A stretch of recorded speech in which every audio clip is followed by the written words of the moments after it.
प्रसंग 4। एक रस स्वरूप बोध ठहराव से पूर्व संस्कार निष्फल। साधक के मन में शंका होती है कि बोध के पहले हमसे गलतियां हो गई हैं, तो क्या उनका निवारण होगा? इस विषय को लेकर के ये प्रसंग सद्गुरु विशाल देव ने कहा। बहुत काल तपयज्ञ करी, घूमे तीर्थ भूमि, स्वरूप बोध भात ताई जब अति अभाव पुण्य घूमे। पहले तीर्थ यज्ञ तप पाछे इच्छा सून, कैसे तपस्या खुले आकाश में खड़े खड़े तप कर रहे थे कि स्वर्ग मिलेगा, इससे भगवान मिलेगा। यज्ञ कर रहे थे, तीर्थों में घूम रहे थे, अमुक तीर्थ में जाने से मोक्ष होता है, पाप कटता है, ऐसा सुना था, पुराणों में पढ़ा था। इसके बाद विवेकवान संत मिले और अपने स्वरूप का बोध हुआ। मैं शुद्ध चैतन्य हूँ, निष्काम हूँ, अकाम हूँ, पूर्ण काम हूँ, असंग हूँ। सारे संसार का संबंध मान्यता मात्र है। मान्यता अहंकार ममकार छोड़ देने पर हमारा संबंध कहीं किसी से नहीं है। स्वर्ग झूठा है, लोक लोकांतर झूठे हैं, ये सब बात समझ में आई। अति अभाव पुण्य घूम, इसलिए उनका अत्यंत अभाव हो गया। तप यज्ञ और तीर्थों में भ्रमण से स्वर्ग की कामना थी, लोक लोकांतरों में किसी ईश्वर ब्रह्म की प्राप्ति की कामना थी। स्वरूप बोध होने समझ में आया कि वो सब झूठ है, कहीं स्वर्ग वर्ग नहीं है, कहीं स्वर्ग में ईश्वर करके अब स्वरूप में स्थित का अभ्यास हो गया। पहले तीर्थ यज्ञ तब पाछे इच्छा सून, कैसे ते की वासना पाए स्वरूप में भून। पहले तो तीर्थ किया, यज्ञ किया, तप किया, पीछे स्वरूप ज्ञान होने पर इच्छा ही शून्य हो गई लोक लोकांतर जाने की, किसी ब्रह्म से अलग से मिलने की कोई कामना नहीं रह गई। जब तक स्वरूप का ज्ञान नहीं तब तक जीव भटका। प्रत्यक्ष परोक्ष अपरोक्ष ये तीन विषय और ऐसे भी हैं कि गिरे तो किला क्या, वहां तो जलाशय हो जाएगा, किला रहेगा ही नहीं। लेकिन स्वरूप स्थित किला अखंड है, अटूट है। शरीर मिटेगा, स्थित न मिटेगी। स्वरूप स्थित, आत्म स्थित, आत्मश्राम, पूर्ण शांत, ये अभेद्य किला। जिसके जीवन में पूर्ण शांति मिली वो धन्य हो गया। बहुत काल तेह में गयो, दृढ़ता पूर्ण स्वरूप। इसी साधना अभ्यास में बहुत काल बीत गए। वासना के क्षय के लिए समय तो चाहिए ही। दृढ़ता पूर्ण स्वरूप, स्वरूप की पूरी दृढ़ता हो गई। स्वरूप निज रूप, अनुराग जो निज रूप सो जगते विलक्षण देखिए, ये गोस्वामी जी ने कहा। गोस्वामी जी ने भी कहीं कहीं हीरे मोती कह दिए। बाहर फटका तो उन्होंने बहुत कही। एक राजा के लड़के के हाथ पैर, आंख नाक कान छाती गाल का वर्णन करते करते उन्होंने कलम तोड़ डाले। लेकिन बीच बीच में सार कहा, अनुराग जो निज रूप सो जगते विलक्षण देखिए। जो निज रूप सो जगते विलक्षण देखिए, जिसको निज रूप से अनुराग है वो जग से विलक्षण होता है। अनुराग निज रूप सो जगते विलक्षण दे, संतोष शम शीतल सदा, वो सदैव संतोषी होता है, शम होता है, शीतल होता है। दम इंद्रियों को वश में रखता है। देहवंत नपेखी, वो देहाभिमानी नहीं होता है। निर्मल निरामय एक रस, निर्मल चित्त का होता, निरामय निरोग मन का होता, काम क्रोध आदि रोग उसके नहीं होते। एक रस होता है, क्षणे रुष्टि क्षणे तुष्टि नहीं होता, समान स्थित वाला। ते हर शोक न व्यापी, उसके मन में हर्ष और शोक नहीं व्यापते। त्रैलोक्य पावन सो सदा जाकी दशा ऐसी भई, जिसकी दशा ऐसी हो गई वो त्रैलोक्य को पवित्र करने वाला है। यहाँ पर किसी ईश्वर की खोज नहीं, स्वरूप अनुराग जो निज रूप सो, यही वास्तविकता है, यही परमार्थ है। बाकी तो जंजाल है। बहुत काल तेह में गयो दृढ़ता पूर्व स्वरूप, बहुत काल तक इसी साधना में गया और स्वरूप की पूरी दृढ़ता हो गई कि मुझे न आना है न जाना है। शरीर जब तक है मैं अपने स्वरूप में स्थित हूँ, शरीर छूट जाए तब भी अपने स्वरूप में स्थित हूँ। आना जाना खत्म तो जो छूटे तन भाव, ये शरीर छूटने के समय तक अगर इसी दशा में वो रह गया, कबहु न दुख के कूप, फिर वो कभी दुख के कुएं में नहीं पड़ेगा, जन्म मरण के प्रवाह में नहीं पड़ेगा। साहब ने शर्त अंत में रखी, जो छूटे तन भाव ये। अगर शरीर छूटते तक ये भाव रहे तो बीच में बिगाड़ देगा तो क्या करेगा। योगो ही प्रभव पयो, योग प्रभव अपाय रूप है। साधना करो, विवेक विचार से रहो तो स्वरूप स्थित बनी रहेगी। ढील कर दो स्वरूप स्थित ढील हो जाएगी। जीवन भर एक, अगर अंतिम तक तुम्हारी साधना दर नहीं, चाहे जितनी हत्या किए हो, चाहे जितना लूट किए हो, चाहे जितना कुकर्म पहले कर डाला हो भूल दशा में, लेकिन जब से सावधान हो से उस सारे कर्म छोड़ दिए और निरंतर साधना में चलता है और पूरी दृढ़ता रूप स्थित की हो गई, उसे कोई। साखी में कहा है, तौलो तारा जगमगे ज्यों उगे न सूर, तौलो जीव कर्म बस डोले ज्यों ज्ञान न पूर। तारे तब तक टिमटिमाते हैं जब तक उदित नहीं होता। सूरज के उदय होने पर तारों का प्रकाश क्षीण हो जाता है। जब तक पूरा ज्ञानोदय नहीं होता है तब तक जीव कर्मों के बस डोलता है। पूरा ज्ञानोदय होना क्या है? पूर्ण अनासक्ति। पूर्ण अनासक्त होकर के अपने स्वरूप में पूर्ण विश्राम, ये पूर्ण ज्ञानोदय। ये नहीं कि बहुत बड़ा प्रवक्ता हो गया ज्ञानोदय हो गया, अनेक शास्त्रों का विश्लेषण कर लेता है तो ज्ञानोदय हो गया। ये ज्ञानोदय होना नहीं, ये तो अभ्यास है, वाणी का अभ्यास है, बुद्धि का अभ्यास है। स्वरूप का ज्ञान हो जाए और सब तरफ से पूर्ण अनासक्ति हो जाए, पूरी घृणा हो जाए विषयों से। ये संसार सकल है मैला, राम गहे ते सूचा। सारा संसार मैला है, कूड़ा कचरा है। सब तरफ से पूर्ण निवृत्ति हो जाए चित्त की तो ये ज्ञानोदय है। जीवन जय मंजूर है, सोई रहे ते तीर, जान ठगी खेदियो जिसे ताय मिले नहीं धीर। साहब कहते जीव को जो स्वीकार होता है वही उसके पास रहता है। जिसको ठग समझ करके खदेड़ देता है विवेकवान फिर उससे मिलता नहीं है। जिसको समझ लिया, मनुष्यों को भी जिसको समझ लिया ये बड़ा दुख देता रहता है, बड़ा बदमाश है, तो उससे मिलना नहीं चाहता है।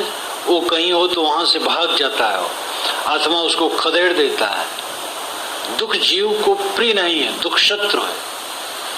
जहां राग दुख लगा, जीव राग को रखेगा नहीं, मुंह को रखेगा नहीं।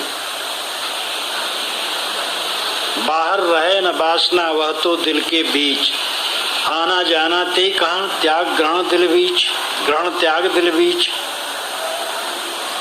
वासना बाहर नहीं रहती, कहीं छत पर बैठी हो, पेड़ पर बैठी हो, किसी के कपार पर कूद करके चढ़ ले, ऐसा कहीं कुछ वासना नहीं। वो तो दिल के बीच में है, मन में मैंने सुरक्षित रखा है। और मन की वासनाएं हमने दग्ध कर दिया तो कौन सी वासना हमारे ऊपर कूदेगी? मन ही जब निर्मल है, मन ही सबसे अनासक्त है, तो बाहर से कौन वासना हमारे ऊपर कूद करके चढ़ेगी? आना जाना थे कहाँ, बाहर उसका आना जाना कहाँ है? त्याग ग्रहण दिल बीच, वासनाओं का त्याग और वासनाओं का ग्रहण दिल के बीच में होता रहता है। दिल अगर ठीक हो गया तो बस बेड़ा पार है। दिल, इसीलिए साहब ने कहा, दिल का महरमी कोई न मिलिया, जो मिलिया सो गर्जी। कहे कबीर आसमान ही फाटा, क्यों कर सीवे दर्जी। जब लग दिल पर दिल नहीं, तब लग सब सुख ना है। जब तक दिल पर दिल न होगा, सब सुख नहीं मिलेगा। दिल पर दिल, अपना दिल अपने दिल में रहे, बाहर बहे ना। सब मानंदी भूल से पारख पाए नशाए, आवागमन को हेतु नहीं, जो निज ही टिक जाए। सारी मानंदियां भूल से, मानंदी नाम अहंता ममता, ये भूल से अहंता ममता है। पारख पाए नशाए, जब परख होती है तब अहंता ममता का विनाश होता है। जब परख हो जाती है कि मेरे शुद्ध स्वरूप चैतन्य के अलावा मेरा कुछ नहीं, देह मेरी नहीं है, परिवार मेरे नहीं है, नाम रूप मेरे नहीं है, कुछ भी तो मेरा नहीं है, कुछ मेरा नहीं है, ये पक्का हो जाना भजन है। कुछ मेरा नहीं, मान रखा हमने हमारा ये सब है, दुनिया का एक कण मेरा नहीं। जब ये पक्का बोध हो जाए और इसमें धारणा बन जाए तो कौन सी अहंता ममता रहेगी? आवागमन को हेतु नहीं, जो निज ही टिक जाए। जो अपने स्वरूप में स्थित हो, उसको आने जाने क्या प्रसंग है? कहीं कुछ अच्छा नहीं रहा संसार में, कुछ प्राप्तव्य नहीं रहा, तो कहाँ आ जाएगा, कहाँ चित्त फंसेगा? संचित हो क्रिमानगत, प्रारब्धि सो दूर, बरबस परी बेगार, जो ताए भोग करी पूर। संचित हो प्रारब्ध, संचित हो क्रिमानगत, ऐसा बोधवान क्रिमान रहित है। क्रिमाण नाम रागात्मक कर्म, रागात्मक कर्म आज होती ही नहीं, इसलिए क्रिमाण उसका बंद है। संचित भी नहीं है, संचित सारे संचितों का संचित है राग, और राग नहीं रहा तो कौन संचित रहा? प्रारब्धि सो दूर, प्रारब्धि से भी दूर हो गया। बहुत कुछ प्रारब्ध में, घर द्वार परिवार, उसका भी राग खत्म हो गया, और वो भी कुछ नहीं रहा। बरबस परी बेगार, जो जबरदस्ती जो बेगारी करना पड़ रहा है वह है शरीर। ताए भोग कर पूर, शरीर को के पूरा कर रहा है, खा रहा है, पी रहा है, सो रहा है, सांस ले रहा है, शरीर की क्रियाएं कर रहा है, ये बरबस है। जो प्रारब्ध में बाहर का था वो तो छोड़ दिया, अब शरीर का बोझा है पास में, तो उसको खा पी करके धीरे धीरे व्यतीत कर रहा है, उसमें भी कोई राग नहीं। जब तक करते हैं कोई विवाह नहीं है। जीव का लक्ष्य तो यह है, चित्त शांत है, छूट गया बंधन प्रबल, पारक की परताप, अब तो करना कुछ नहीं, निस्दिन वह ही चाप। विशाल देव कहते हैं कि पारक के प्रताप से अब सारा बंधन छूट गया। पारख नाम परीक्षा, परख, विवेक, विवेक के बल से सारे बंधन कट गए। मैं उलझ गया था इस संसार में। उपनिषद में बात आई है कि एक आदमी कि सब कुछ छीन करके किसी ने उसके आंख पर मोटी पट्टी बांध करके ले जाके जंगल में छोड़ दिया, और वह रोने लगा, चारों तरफ व्याकुल होने लगा। इतने में उसे कोई दयालु मिला, उसकी पट्टी खोल दी और कहा कि जो तेरा देश है वो इस तरफ है, सिंध देश के तरफ का निर्देश है वहां उपनिषद में।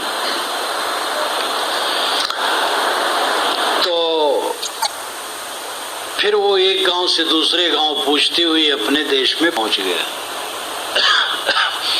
उपनिषद स्वरों में मैंने लिखा है, या तो लेखक उसी देश का था या तो उससे काफी परिचित था। तो ये कहानी है। अज्ञान की मोटी पट्टी बंधी थी, हम इस संसार के घोर जंगल में भटक रहे थे। सदगुरु ने पट्टी खोल दी और दिखा दिया रास्ता, तेरा स्वरूप देश इधर है। और मैं सत्संग द्वारा समझते बूझते उधर पहुंच गया अपने स्वरूप में। अब क्या परेशानी रह गई? इसको समझना और विश्वास दृढ़ होना, ये बड़ी बात है। समझ करके विश्वास दृढ़ हो। विश्वास दृढ़ नहीं होता साधक का, जिंदगी बीतती चली जाती है। सहज पूजा पाठ धर्म कर्म सदाचार में चलता है, लेकिन अंतिम स्थित नहीं कर पाता है। पक्का बोध, पक्का विश्वास नहीं होता है। जिसको पक्का बोध और पक्का विश्वास हो जाता है, वो निर्भय हो जाता है। अब क्या पाना, क्या बिछुड़ना, क्या मिटेगा? शरीर डोल रहा है, कहीं मिट जाए। ये पानी की बूंद की तरह कहीं मिट्टी में मिल जाए, मेरा कुछ लेना देना नहीं, मुझे कुछ इससे लेना देना नहीं। हाथी के गले में फूल की माला पड़ी है, वो माला कहीं टूट जाए, हाथी को कुछ पता नहीं चलता। बोधवान के लिए शरीर और संसार ऐसे लगता है, कहीं भी ये टूट के बिखर जाए, कुछ लेना देना नहीं। छूट गया बंधन प्रबल पारक के प्रताप। परीक्षा विवेक के बल से सारे प्रबल बंधन कट गए। प्रबल ही तो है जो बिल्कुल अपना नहीं अपना मान बैठा है, प्रबल बंधन है। लेकिन अब समझ में आ गया कुछ मेरा नहीं, अब तो करना कुछ नहीं, निस्दिन वह ही जाप। अब कुछ करना नहीं रहा, केवल उसी का जाप शेष रहा। अहम शुद्ध चैतन्य ज्ञान स्वरूपम अजरहम अमरहम अखंडम अनूपम। स्वरूप भाव का जप रह गया। मैं सबसे भिन्न हूं, नास्मि नामे नाहम एवं तत्वाभ्यासात नास्मि नामे नाहम। आत्म तत्व के अभ्यास से ये परिपक्व चित्त में हो गया, न मैं करता हूं, न मैं क्रियामान हूं, न मेरा भोक्तृत्व है। अनंत काल की ध्वंसतस जैसे छिड़की एक, मार्ग उल्टा सीध जस गहे तजे भ्रम फेंक। अनंत काल की वासना उसी प्रकार नष्ट हो जाती जैसे एक क्षण की वासना। अंधियारी आई रात, शाम हो गई, 2 घंटे के बाद घोर अंधकार हो गया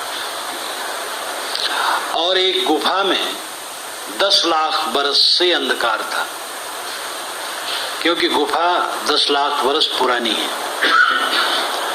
10 लाख बरस की पुरानी गुफा का अंधकार और 2 घंटे की रात के कमरे का अंधकार, दोनों में टार्च चलाओ, दोनों में तुरंत प्रकाश।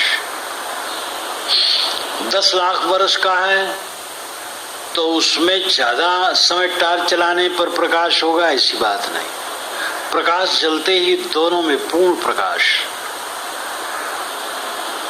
अनंत कल्प की ध्वंस तस जैसे छिड़की एक। बीड़ी तंबाकू गांजा भांग शराब कबाब की आसक्ति बना करके जैसे 10-20 वर्षों का राग था और बोध विचार होने से वो कट गया, वैसे अनाद काल के जो संस्कार थे, कामादिक संस्कार, बोध वैराग के अभ्यास से वे भी कट जाते। मार्ग उल्टा सीध जस गए तजे भ्रम फेंक। हमें जाना था दिल्ली, हम जा रहे थे पूरब। किसी ने कहा कहाँ जाते हो? हम कहे दिल्ली। दिल्ली इधर नहीं है, दिल्ली तो तुम्हारी पीठ की तरफ है। तो मैं उलट पड़ा, अब दिल्ली सामने हो गई। अभी चले नहीं, लेकिन रास्ता सीधा हो गया, दिल्ली सामने हो गई। अबोध बस हम भटके जा रहे थे विषयों में। या तो प्रत्यक्ष में या परोक्ष में भटक रहे थे। प्रत्यक्ष पांचों विषयों में भटक रहे थे, पांचों विषयों से वैराग हुआ तो लोग लोकांतर में ईश्वर खोजने भटक रहे थे। किसी ने रास्ता बताया, अरे कहाँ जा रहा है, विषयों में तो सुख नहीं है और अपने से बाहर ईश्वर परमात्मा तो कहाँ पाएगा। समझ में आ गई ईश्वर परमात्मा ब्रह्म राम इन शब्दों की चरितार्थता स्वरूप ज्ञान में है। ये बात तो अनंत काल की भूल थी, अब क्या उसमें बंधन रहेगा। समझ में आने पर तो भूल की निवृत्त हो गई, राग को शत्रु समझ करके उसका विनाश हो गया। भरतृहरि जी महाराज वर्षों से अपनी पत्नी पिंगला में अत्यंत आसक्त थे, राजकाज छोड़ करके रनिवास में पड़े रहते थे।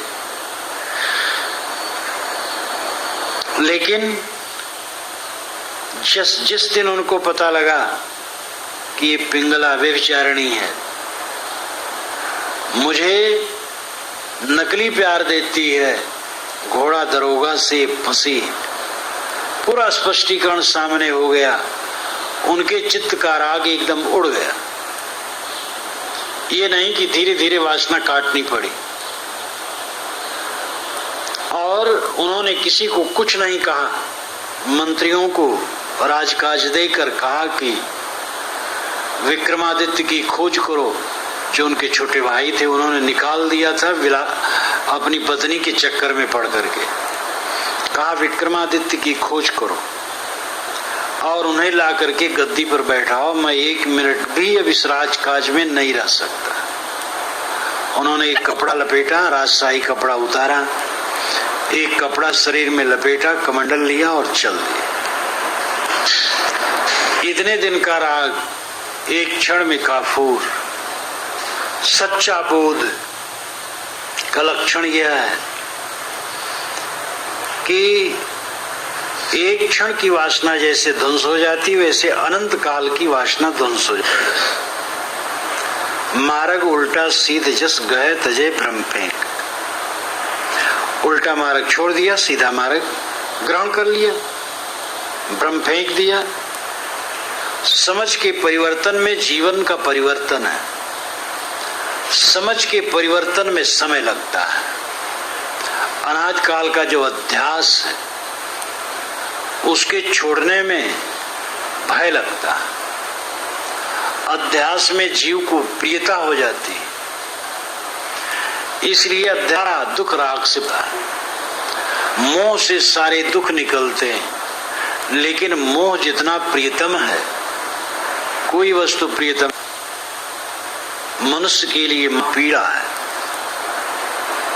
जिसकी दृष्टि उलट गई, यथार्थ बोध मिला, सद्गुरु संतों की संगत में अभ्यास करी, एकदम साफ हो गई, अहंता ममता का पूर्ण विसर्जन हो गया, फिर क्या बंधन रहा। इसलिए साहब कहते तुम्हें चिंता नहीं करनी चाहिए कि बोध के पहले तुमने क्या कर लिया। और जो निरंतर आत्मा में लीन है वो ये नहीं सोचा कि मैंने क्या नहीं कर, उसके मन में कोई खटक नहीं रहती है। जो कर गया उदा नहीं, और न कर पाने की भी चिंता नहीं। प्रसंग 5। अखंड प्रकाश में सर्वथा अंधकार का अभाव।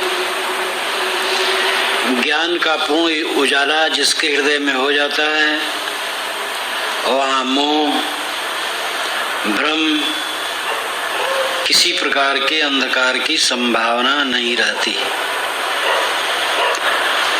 इस विषय पर श्री विशाल साहब कहते हैं, ईश ब्रह्म और देवता गण भूतन को शोर,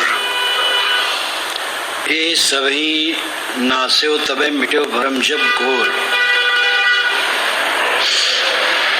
ये जीव से अलग कहीं ईश्वर है, ब्रह्म है, देवता हैं, भूत गण हैं। ये बड़ी भारी भ्रांति मन को सताती थी। जब स्वरूप ज्ञान मिला, ये सारे भ्रम नष्ट हो गए। जहां तक ऐसी कल्पना सब ही गई नशाए, उदय बोध प्रकाश रवि कैसे ये ठहरा है। इस ढंग की जितनी परोक्ष कल्पनाएं थी सब नष्ट हो गई।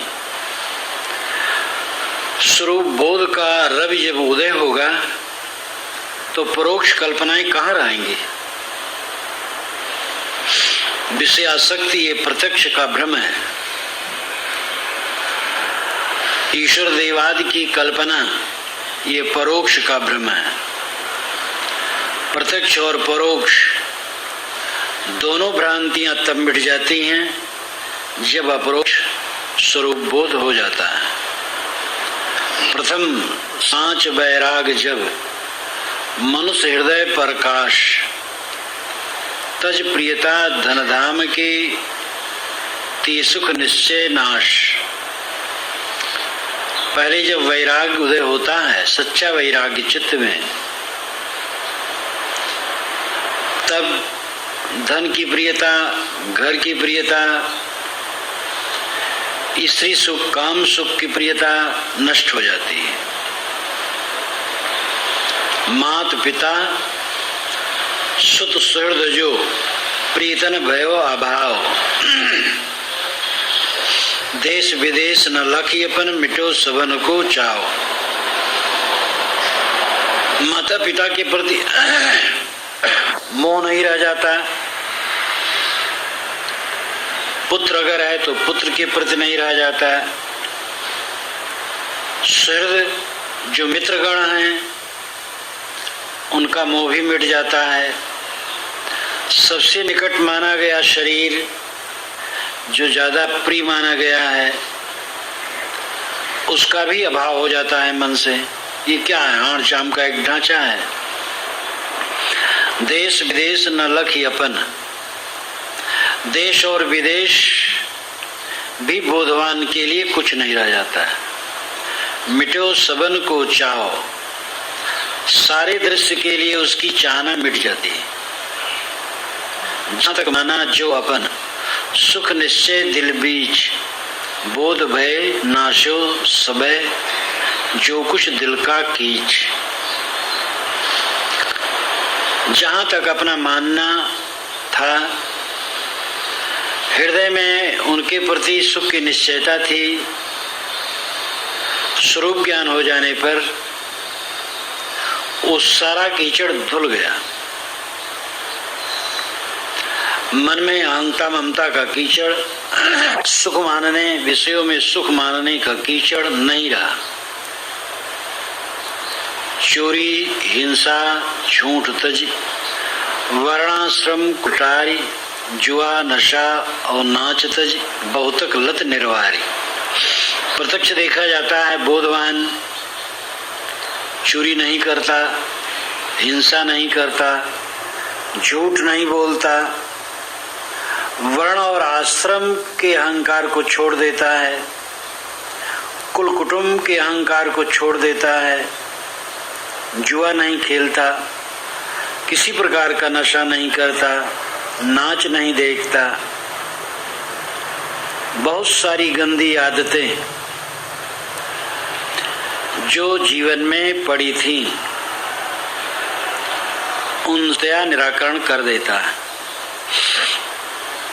अनादि काल से ये धंसा भय मिट जात, शुद्ध बोध वैराग्य से सम्मानंदी घात। अनादि काल से स्वरूप ज्ञान, मैं चैतन्य हूँ, जड़ नहीं, असंग हूँ, अकेला हूँ। शाग दृश्य मात्र के प्रति प्रामता, इस प्रकार शुद्ध बोध वैराग्य से सारी अहंता ममताओं का विनाश हो जाता है। पारक को प्रकाश अस, नासत सबई अंधेर, ताहि रक्ष सुखिया रहो जब तक देह निबेर। इस प्रकार पारक का प्रकाश, ज्ञान का उजाला सारी अंधियारी को मिटाता है। ऐ बोधवान, ऐ साधक, जब तक देह निबेर, जब तक देह छूट न जाए, इन रहनियों की रक्षा करके सुखी रहो। इस पीड़ा भरे संसार में, नश्वरता भरे संसार में, जहां कोई किसी का नहीं है, सब केवल स्वार्थ का नाता है और सब कुछ क्षणभंगुर है। ऐसे घोर जंगल संसार में तुम सुखी रह सकते हो तो इन सद्गुणों से, दिव्य रहनी से, विवेक वैराग्य से और कोई रास्ता नहीं। चीजों को बटोर करके सुख ही होने की चेष्टा भ्रम है।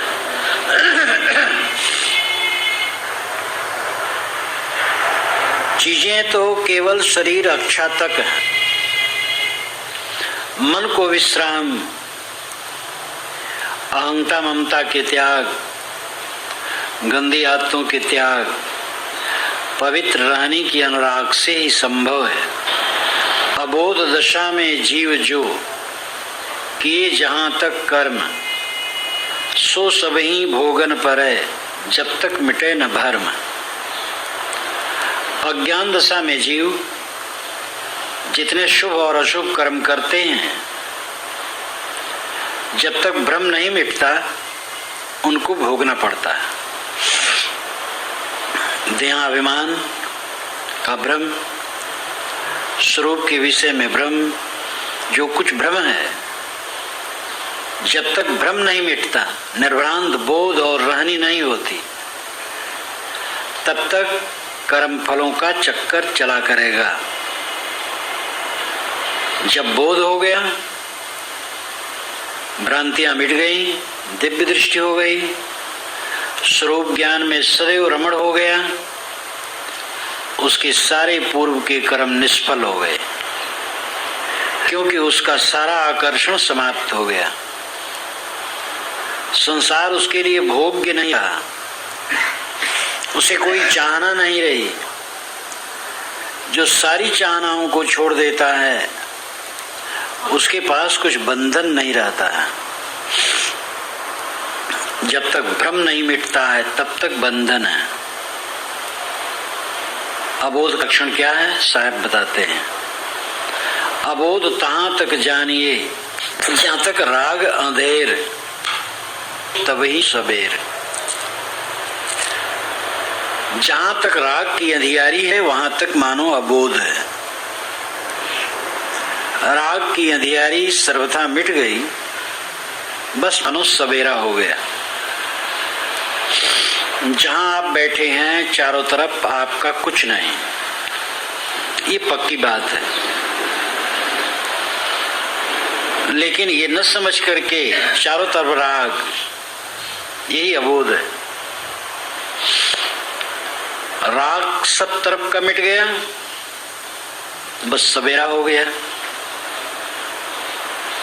बोध भय अज्ञानगत, ज्ञान प्रकाश को पाए, पारख रवि के तेज में कहां कर्म ठहराए। बोध होने पर, मोह का अंधकार मिट जाने पर, अज्ञानगत, अज्ञान मानो समाप्त हो गया। कैसे समाप्त हुआ? ज्ञान प्रकाश को पा करके सच्चा बोध हो गया। पारख रवि के तेज में कहां कर्म ठहरा है। पारख नाम ज्ञान, ज्ञान रूपी रवि के सूर्य के तेज में कर्म कुछ बाध है, संकट है, यम यातना है।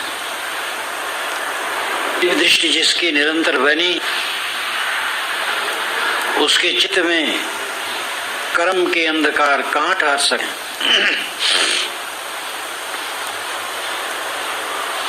पारक को प्रकाश जहां, अज्ञान अंधेर नशान, तिनसे निर्मित जो है उनका कहां ठिकान। पारक का प्रकाश हुआ, ज्ञान का उजाला हुआ, अज्ञान की अंधियारी मिट गई। अज्ञान की अंधियारी में जो निर्मित हैं परीक्षा, ज्ञान, दिव्य दृष्टि, अन्वीक्षण, शोध, निरंतर आत्मशोध, भय कर्म संहार, वहां कर्मों का संहार है। जब मैं विश्लेषण है, मौन हूं, चेतना का क्या संबंध है? इस धुआंधार ज्ञान प्रकाश में, परख में कर्म बंधन नहीं रहते। भूल भ्रम से जो प्रकट मिटते ज्ञान मझार। ये नियम है कि जो भूल भ्रम से प्रकट होते हैं वो ज्ञान में मिट जाते हैं। अज्ञान से जो पैदा होता है ज्ञान से मिटता है। मृत अंधकार प्रकाश में पड़ी हुई रस्सी सर्प भ्रांत दी, जाते ही रस्सी दिखाई दे गई, सांप की भ्रांति खत्म हो गई। आपको क्यों भयभीत होगा? सारा भय राग से था, राग अरुत से था। अब बोध होने से राग मिट गया। अब कहाँ रहा? जहां दुख सुख नहीं रहे, जो कुछ देह जिकी भई न देह रख हुए तो वैसे ही छीन। जहां का अर्थ है बोध की स्थिति, पूर्ण जीवन मुक्त कृतार्थ अवस्था, जहां मन का सारा मोह मिट गया, ऐसी पूर्ण कृतार्थ अवस्था के लिए शायद जहां शब्द का प्रयोग करते हैं। जहां दुख सुख नहीं रहे वहां न दुख न सुख है। जो कुछ देह अधीन है, जो कुछ दुख सुख है खाली देह के अधीन है। फोड़ा फुंसी हो गई, जर बुखार हो गया, कोई गाली गुप्ता दे दिया, इस प्रकार दुख आ गए। शरीर निरोग हो गया, कोई सम्मान कर दिया, आदर कर दिया, सुख आ गए। ये दुख सुख स्वप्नवत तक है, उसके मन में नहीं है ये सब। बाहर से कोई कह दिया कुछ हो गया, हो गया, उसका मन निर्विकार रहता है। देह के स्तर तक सुख दुख है उसके लिए, मन के स्तर तक नहीं है। जिनकी भई न देह लख हुए तो वैसे ही छीन। जिन कर्मों की अभी देह ही नहीं बनी है, वे कर्म तो वैसे ही खुद द्वारा छीन हो जाते हैं। जिसको लोग कहते संचित, पहले के शुभाशुभ अभुक्त कर्म। साहब कहते जो बोध हो गया, निर्भ्रांत दृष्टि गई, कौन कर्म बंधन उसको बांधता है? मुख्य देह के भोग जो सो भोगे से नाश, पारक के प्रकाश से मिटे सकल भ्रम फांस। जो देह का मुख्य भोग है वो भोग से नाश होगा। जैसे जीवन यात्रा चल रही है तो इसमें खाना पड़ेगा, पीना पड़ेगा, सोना पड़ेगा, सांस लेना पड़ेगा, शौच लक्षण का जाना पड़ेगा और शरीर के लिए अन्य क्रियाएं भी करनी पड़ेंगी। तो इसमें तो विनम्रता पूर्वक धीरज धर के शरीर यात्रा का कर्म अनासक्ति पूर्वक करते रहना है। और जब तक शरीर है तब तक आवरण की संभावना है, संसार सामने है, तो वहां पारक का प्रकाश होना चाहिए, ज्ञान का उजाला होना चाहिए। सतत सावधान, मिटे सकल भ्रम फांस। निरंतर के श्रम से भ्रम की फांसी कटती रहेगी। कोई भी भ्रम आए, व्यवहारिक, आध्यात्मिक, सामाजिक, राजनैतिक उथल पुथल, शरीरधारी को वो भले जीवन मुक्त है लेकिन रहेगा संसार में, तो संसार में जो उथल पुथल आती है उसके पास तक भी पहुंचती है। उसके निवारण करने के लिए उसका बोध अस्त्र है।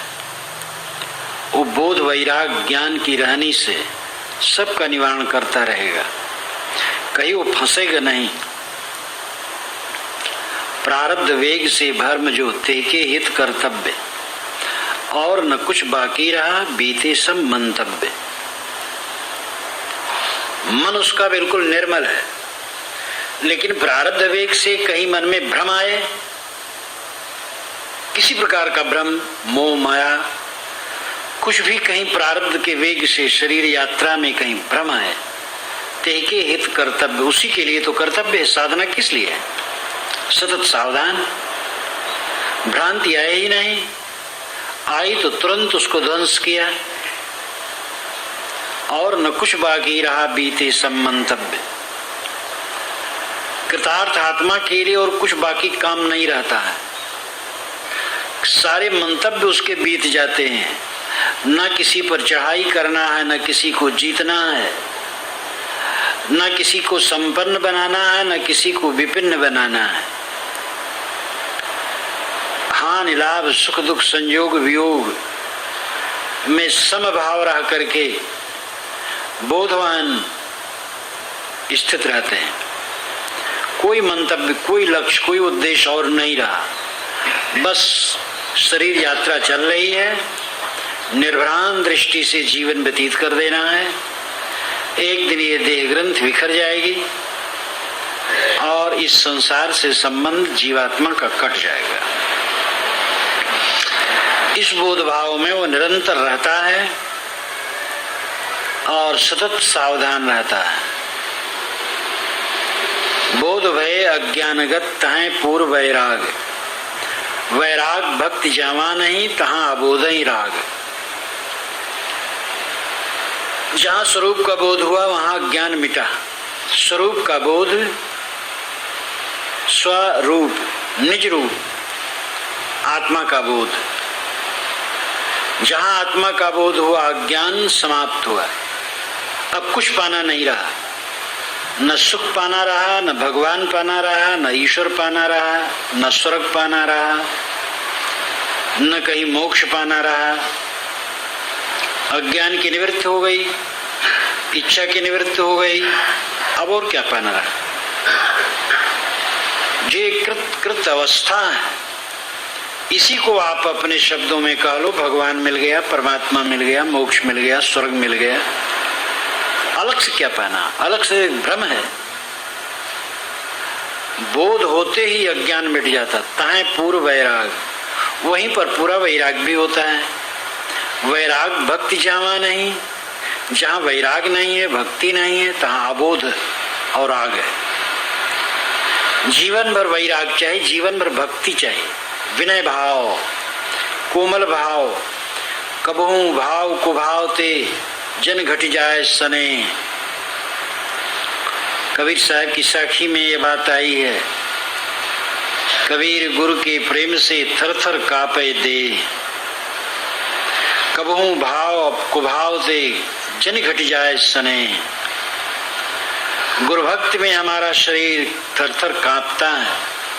ऐसा ना हो कि हमारा मनुआ हमें अहंकार में उलझा के भटका दे और हमारा प्रेम घट जाए। तो गुरु संतों से प्रेम घटा तो हम जहन्नुम में गए। एक ही रास्ता है उद्धार का। जिन्होंने अपना उद्धार कर लिया है, जो उद्धार करने के मार्ग में लगे हैं, उनके प्रति श्रद्धा भक्ति रख करके ही ये बेड़ा पार हो सकता है। इसीलिए उपनिषद चिंतन में और निर्गुणी धारा के चिंतन में सद्गुरु के समान कोई इष्ट नहीं है। ईश्वरात् तो परोक्ष कल्पना है, जो प्रबल आधार है सद्गुरु संत है। रहस्य ज्ञान बिनु नाश नहीं, सुखासक्ति को बीज, जीव भोग से भिन्न है, तैसे रहे दुख चीज। सुखासक्ति के बीज, विषय आसक्ति के बीज रहने के ज्ञान और आचरण के बिना नष्ट नहीं हो सकते। वाणी का व्यापार कोई करता रहे, प्रवचन करता रहे, प्रवचन सुनता रहे, ग्रंथ पढ़ता रहे, बात करता रहे, लेकिन रहनी का ज्ञान न हो और रहनी में स्थिति न हो तो एक कर्म बीज दग्ध नहीं हो सकते। कैसे रहना चाहिए? तुम उलझ जाते हो, तो फिर रहनी कहाँ रही। तुम चाहते हो सब अनुकूल रहे तो हम ठीक रहेंगे, ये कभी होने वाला नहीं। अनुकूल प्रतिकूल मिलते रहे लेकिन तुम उलझो ना। इंद्रियों के सामने विषय न आवे तब तुम निर्विषय रहोगे। अरे संसार में तो दिखाई देते हैं विषय। तुम निर्विषय रहने के लिए चेष्टावान रहो। खान पान, व्यवहार, बर्ताव, लेन देन, मनुष्य प्राणी इत्यादि सबसे सतत सावधान रहने का ज्ञान, रहने का आचरण बहुत जरूरी। नहीं तो ये जबान से ज्ञान की चर्चा करने से बंधन नहीं कटेंगे। जीव भोग से भिन्न है, जीव का शुद्ध स्वरूप भोग से भिन्न है। वैसे भिन्न रह करके दुख नष्ट होगा। भोगी बने रहो और ज्ञान बघारते रहो, दुख कैसे मिटेगा। पारक को प्रकाश वही बोध ठहराओ, भोगन से स्नेह तज सबका जहां अभाव। पारक का प्रकाश, ज्ञान का उजाला वही है, बोध में ठहराव वही है। जब भोगों का मोह छोड़ दिया जाए और सबका जहां अभाव, सबका अभाव, कोई प्रियता नहीं, सारी प्रियता समाप्त होने पर निज प्रीतम आत्म तत्व में रमण होता है। जो बाहर कुछ प्रिय मानता है वो प्रीतम आत्मा से विमुख हो जाता है। देह सात पुरुषार्थ सत, संग दोष तम जाए, एक रस राखो याई को जब तक देह रहा है। ध्यान रखो, देह के साथ सत पुरुषार्थ बना रहे। देह जब तक है, कहीं ऐसा न समझ लो मैं ज्ञानी हूं, पूर्ण पहुंच गया हूं, अब ग्रंथ नहीं छूना है, अब कहीं विनय भाव नहीं लेना है और अब कोई ध्यानवान भी नहीं करना है, अब तो मैं पूरा हो गया हूं। ये प्रमाद आया तो फिर गड्ढे में गए। देह सात पुरुषार्थ सत, जब तक देह है तब तक सत पुरुषार्थ में निरंतर लगे रहो। स्वाध्याय, साधना, सेवा, सत्संग सब में लगे रहो। संग दोष तम जाए, इससे संग दोष का अंधकार मिटेगा। जहां रहो मन कुछ मलिनता बनाने के लिए तैयारी करने लगता है। किसी की बात अच्छी नहीं लगी, मन खराब हो गया। भ्रम होता है मुझे लोग सम्मान नहीं दिए, जैसा मैं हूं आदर नहीं किए, मेरी बात नहीं माने, मुझे वस्तु नहीं दिए। महारोगी मन है अनादिकाल का। संग दोष में अंधकार आता है और ये निरंतर सत्पुरुषार्थ में लगे रहने से नष्ट होता रहेगा।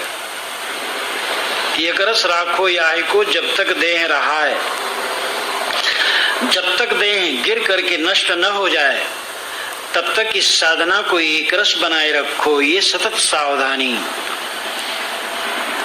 तम का हेतु न जब रहा तब पुरुषार्थ समाप्त, रहित आवरण जीव तब मुक्त आप रही जात। जब तम का, अंधकार का, राग का, द्वेष का हेतु न रहा तब पुरुषार्थ समाप्त समझो। अंधकार का हेतु शरीर है, शरीर जब गिर जाएगा तुम्हारा परिश्रम समाप्त हो जाएगा। शरीर जब तक रहे तब तक सतत जागरूक रहो। जब निरंतर एक रस रानी में बीतते बीतते शरीर शांत हो गया तब जीव आवरण रहित, भ्रम रहित, मुक्त होके अपने स्वरूप में स्थित रहा, तब पुरुषार्थ समाप्त हो गया। लेकिन शरीर रहते रहते ये कोई न मान ले कि हमारा काम पूरा हो गया, अब कुछ करना नहीं। मैं इसको उपनिषद का उदाहरण दे करके भी कहा करता हूं, योगो ही प्रभव अपयोग। योग प्रभव अपाय रूप है। योग उठता और गिरता है। साधोगे तो योग उठेगा, ढील कर दोगे योग गिर जाएगा। थोड़ा सा कुसंग करो मन खराब होना शुरू हो जाएगा। थोड़ा सा मन ढील करो, रागी बनाओ, द्वेषी बनाओ, बस पचो दुख में। सशक्त और कड़े रहो। जीवन भर जब लग है यह दे, प्रारब्ध भुलावन पूर्व की तब लग शत्रु मने, विनय करो यही स्वार्थ हित। विशाल देव ने भव्यान के आरंभ में 13 सोरठों में जो वंदना की है, उस वंदना ही में इस बात को व्यक्त किया है। मैंने पूछा था एक बार विशाल देव से कि साहब जीवन मुक्त पुरुष भी गिर सकता है? उन्होंने कहा अपना कील काटा सब गड़बड़ हो जाएगा तो क्यों नहीं गिर जाएगा। मतलब है कि जितनी साधनाओं से काम करना चाहिए वो सब छोड़ने लगेगा तो गिर तो जाएगा ही। लेकिन पहली बात तो यह है कि जीवन मुक्त पुरुष, कृतार्थ पुरुष, वो ढील काहे करेगा? ऐसे अनंत सुख में पहुंच करके किस सुख के लिए वो लौटेगा? लेकिन ये तो सच है कि कोई असावधानी करे तो बहुत ऊंचे जा करके नीचे आ जाएगा। पढ़े सुने ओ मनन से होवे हृदय प्रकाश, मानुष को कर्तव्य सभी दुख का नाश। इस प्रसंग के अंतिम में ये साखी सद्गुरु कहते हैं, ज्ञान के वचन पढ़ो और सुनो और मनन करो तो हृदय में प्रकाश होगा, चित्त निर्मल रहा करेगा। मनुष्य का मन शब्दमय, खराब शब्दों को रोक नहीं सकते हो, चारों तरफ से वो कान में आएंगे। रिकॉर्डिंग के ऐसे शब्द बिना चाहे भी इधर उधर ऐसे सुनाई देते हैं जो एकदम वाहियात। घर और बाहर के राग द्वेष के शब्द, जहां जाओ वहां ऊट पटांग के शब्द, इनको रोक नहीं सकते हो। और अंदर में जो कूड़ा कचरा अनाज काल का भरा वो बढ़ बढ़ के आता है। अब इन सब के शमन के लिए अच्छे शब्दों का प्रयोग न करोगे तो कैसे उद्धार होगा? मानो किसी का मन मच गया, शुद्ध हो गया, तो भी बाहर के शब्द तो नहीं रोक सकता है। उसके सामने कोई राग रागनिक बात गा रहा है तो क्या करेगा वो? उसका मुंह बांध देगा। इसलिए जरूरी है कि अपना पुरुषार्थ चालू रखो। मानुष को कर्तव्य ही सभी दुख का नाश। मनुष्य का यही कर्तव्य है कि इसी जीवन में दुख शत्रु का विनाश कर दे। जीव का एक ही शत्रु है दुख, और कोई शत्रु नहीं। दुख से मुक्त होना जीवन की सफलता है। और दुख होता है राग से, द्वेष से। राग का बस द्वेष नहीं है, राग में द्वेष है। जिससे राग की निवृत्त, जिसके हृदय से राग की निवृत्त हो जाती है, द्वेष उसके चित्त में नहीं रहता है। राग द्वेष से पूर्ण मुक्त पुरुष सारे दुखों से छूट जाता है। दुख शत्रु को रहने न दो, यही साधक की वीरता होगी। दुख को किनारे आने न दो, बिल्कुल अपने वश में है। मन को मांझो,